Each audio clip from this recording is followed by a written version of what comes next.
Манай имлэг болохоор Ганнам яг дээр байрладаг. Янсэ Юлайн гэдэг шүдний имлэг байгаа. Тэгээд Солонгостой бас нэлээд томоохон имлэгт орно. Дотроо шүдний лабораторитой.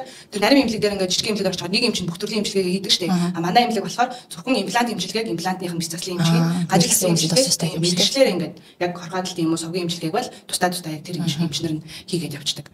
Шүд чинь насан турш юм байгаа хгүй намайг 40 50 60 таа болтол хоол идэхэд маань надад тусалж явах тийм уу гоо сайхан харагдах. Тийм амар чухал хэрэгтэй учраас битгий төр зургийн юм гэж Барасаа Монгол ахчлуулагчтай имлэгдээ бас ирвэл арай зүгээр идэг шүү. Facebook-ээр аягүйх ингээд нөгөө имлгүүд гээд байгаад байгаа шүү дээ тийм. Тэрний нэг ялгааг нь хэлмээр санагдаад байгаа байхгүй юу? Имлгүүд гээд тэгэхээр одоо жишээлбэл нэг дундан зуршлаг компанитай өөрөө яг имлэг биш байгаа байхгүй шүү. Компани дийслээд тийм. Угаасаа тэдний чинь ингээд зүгээр байгаа хүмүүс таньж зүгээр голоос нь завчаалаа.